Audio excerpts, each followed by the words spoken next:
Wa idza syakka nalikane ragu-ragu al musolli sapa wong kang salat.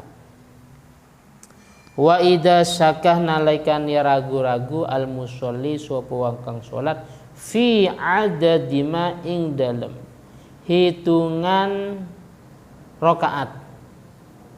Fi adadi ma ing dalem hitungan rakaat. Ata kang nekaaken sapa musolli atau orang yang sholat, tinggal dikasih tanda ya, nggak usah tulis musolli, baik tanda B umpamanya atau panah terserah, atau tanda C terserah, yang penting tanda. Ata kang nekaaken sapa musolli bihi kalawan ma minar rakaati sangking piro-piro rakaat.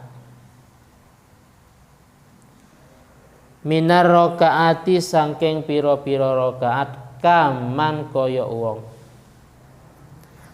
Kaman kaya wong saka kang ragu-ragu sapa man.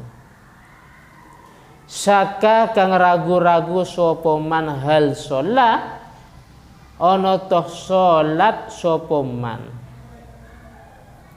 Hal sholat ono to sholat sopo man salasan kalawan 3 rakaat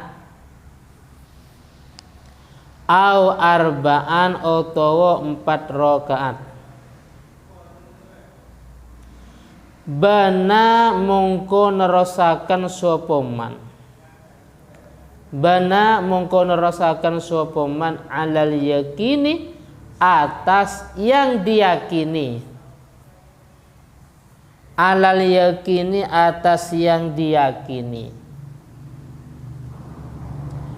Wa huwa utawi al yakin, wa huwa utawi al yakin al aghallu itu rakaat yang lebih sedikit. Al-aghallu itu rakaat yang lebih sedikit. Kasalasati seperti 3 rakaat. Kasalasati seperti 3 rakaat. Fi hadzal misali ing dalem iki contoh. Fi hadzal misali ing dalam iki contoh.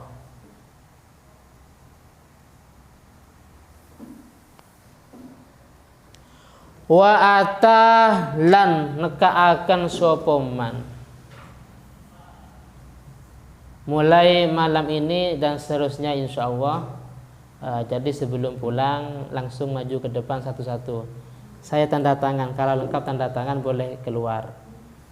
Kalau nggak lengkap yang dipelajari malam itu, kalau sekarang yang dipelajari malam ini nggak lengkap, duduk dulu dilengkapi, paham ya? Dilengkapi maknanya. Jadi yang dipelajari malam ini umpamanya, mulai malam ini dan seterusnya, insya Allah. Kasalasati wa ta'ala nekaaken sapa man bi rakaatin kalawan 1 rakaat.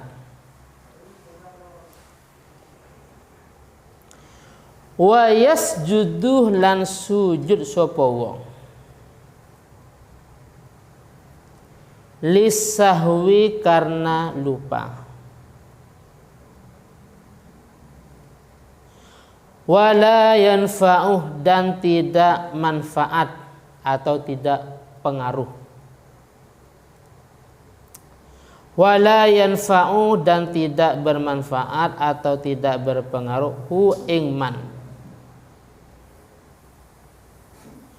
Ghalabatul dzanni opo menangnya dugaan. Ghalabatul dzanni opo menangnya dugaan. Annahu sa'tuhuniman shalla iku sholat sapa man arba'an kalawan 4 rakaat.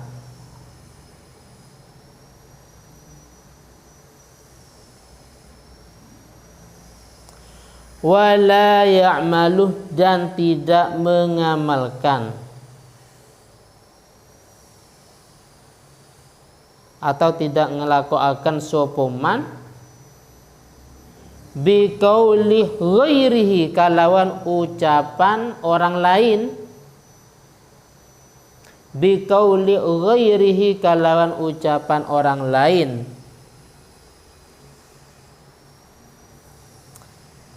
lahu maring man itu seseorang ya, annahu ing sakduhune man, annahu ing sakduhune man sholla iku sholat sapa man, sholla iku sholat sapa man, walau balaghah walaupun sampai dalam arba'an kalawan 4 rakaat, sholla iku sholat sapa man arba'an kalawan 4 rakaat, walau balaghah walaupun sampai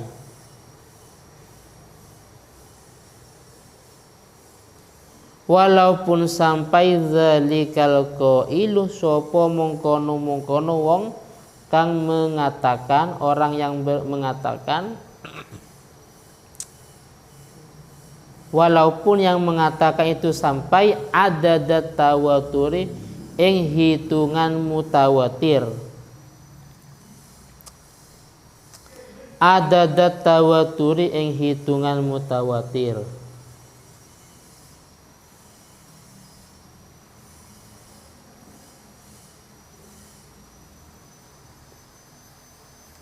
Sudah? Wis. Sekarang ini sekilas terjemahnya. Ketika ada orang ragu-ragu dalam masalah hitungan rakaat, dalam masalah hitungan rakaat. Contohnya sholat yang sifatnya 4 rakaat, entah itu duhur, entah asar atau isya.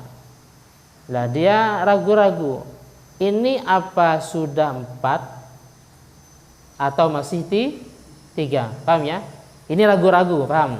Jadi gini, dalam fikih itu ada 3 tingkatan atau 4. Pertama yang paling atas namanya yakin. Nah, namanya yakin. Di bawahnya yakin namanya don. Don itu sebuah dugaan, praduga yang kuat, namanya don. Namanya don. Terus yang ketiga namanya syak. Syak itu ragu-ragu. Ragu-ragu antara 3 dengan 4 rakaat umpamanya. Ini sama. Jadi kalau seandainya ditimbang, jadi gini, wis. Berarti ini timbangan. Ini yang sebelah kanan ini yang kalau umpama sebelah kanan ini di paling atas sudah puncak, sedangkan yang kiri ini paling bawah, puncak paling bawah. Maka yang puncak paling atas ini namanya yakin umpamanya. Paham ya? Namanya yakin. Wis, karena yakin.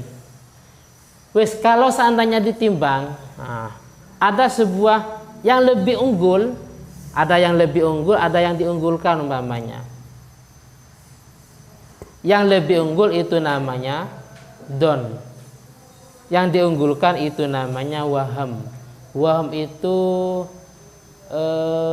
apa? Apa waham? Curiga. Curiga. Terus kalau sananya ditimbang sama, itu namanya syak. Paham ya? Itu namanya syak. Bangun tidur loh, ini kok basah. Padahal nggak mimpi. Nah, ini kok basah? Kan kita tinggal ngambil. Kalau kita ngambil ini sebagai air mani, berarti sarung tetap suci tapi wajib mandi besar. Tapi kalau kita mengambil ini sebuah madhi atau wadhi, berarti sarung ini mutanajis, wajib disucikan tapi tidak wajib mandi besar. Paham ya? Kalau sudah jelas mimpi, ya bukan syak lagi ya, bukan ragu-ragu namanya. Kalau sudah jelas mimpi lah, bangun lah ini kok basah. Lah itu namanya sudah jelas air mani umpamanya. Bis. Sekarang ketika di pertengahan rakaat dia ragu-ragu, saya ini sudah 4 atau masih 3 umpamanya. Maka dalam masalah ini yang harus diambil adalah al-aghol, al-mutayakkon, rakaat yang diyakini, yaitu rakaat yang paling sedikit. Dalam contoh ini fi hadzal misal, dalam contoh ini berarti yang harus diambil adalah dia ngambil 3 rakaat. Karena ngambil 3 rakaat berarti karena sholatnya duhur atau asar atau isya, berarti dia harus menambah 1 rakaat lagi. Paham ya? Saya ulangi lagi. Di pertengahan sholat dia ragu-ragu, apakah saya ini sudah 4 atau masih 3? Ini ragu-ragu.